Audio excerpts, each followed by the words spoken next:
Disharmoni kebijakan antara pemerintah pusat dan daerah di era otonomi daerah umumnya berkutat di persoalan desentralisasi kekuasaan perizinan dan penegakan hukum yang sering terkesan tidak jelas. Siapa pengambil kebijakan utama dan siapa yang mengikuti kerap tumpang tindih sehingga menyebabkan ketidakjelasan wewenang.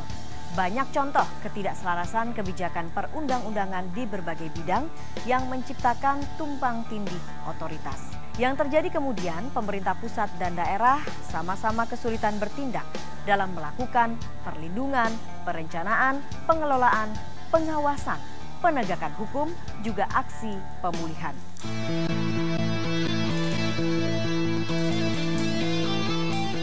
Sejak otonomi daerah terimplementasi di Indonesia, sebagian kewenangan pengelolaan sumber daya alam berpindah dari pusat ke daerah. Namun sayangnya, transfer wewenang itu justru melahirkan banyak kasus disharmoni, tumpang tindih kebijakan, hingga peraturan.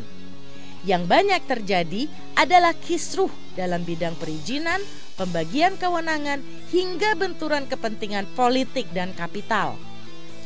Salah satu contoh tumpang tindih yang banyak terjadi terkait kebijakan adalah di sektor pertambangan.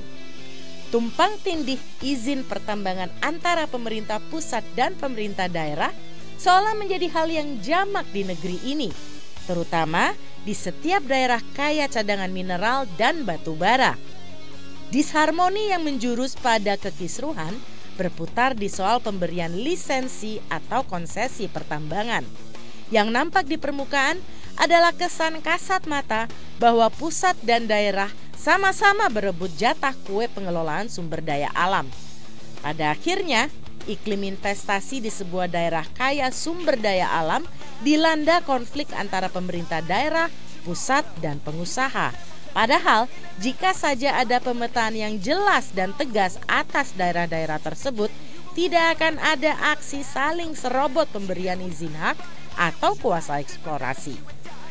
Pemerintah daerah pasti tidak mau dipersalahkan karena berdasarkan peraturan pemerintah nomor 75 tahun 2001 memang memiliki kewenangan untuk memberikan izin kuasa pertambangan.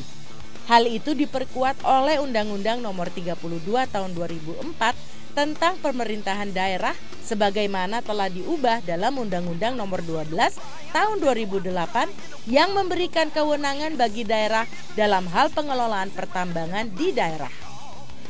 Sejak berlakunya undang-undang tersebut, pemberian otonomi kepada pemerintah daerah kabupaten dan kota secara seluas-luasnya telah dipersepsikan bahwa semua kewenangan pertambangan otomatis menjadi kewenangan pemerintah daerah.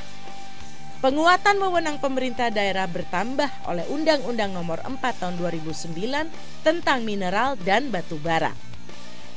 Sedangkan berdasarkan Undang-Undang Nomor 11 Tahun 1967 tentang pertambangan, kewenangan pemerintah pusat untuk memberikan konsesi pertambangan melalui kontrak karya juga tidak berubah.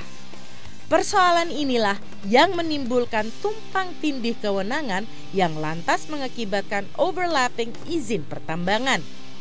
Sepanjang tahun 2009 hingga 2012 tercatat ada 10.677 izin usaha pertambangan mineral dan batu bara yang banyak diantaranya berlangsung di dalam kawasan hutan lindung dan saling tumpang tindih izin.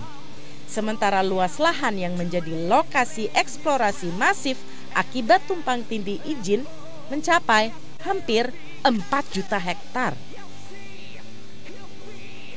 Tidak sedikit akibat kisruh perizinan mencuat menjadi penyerobotan lahan atau konflik kuasa pertambangan.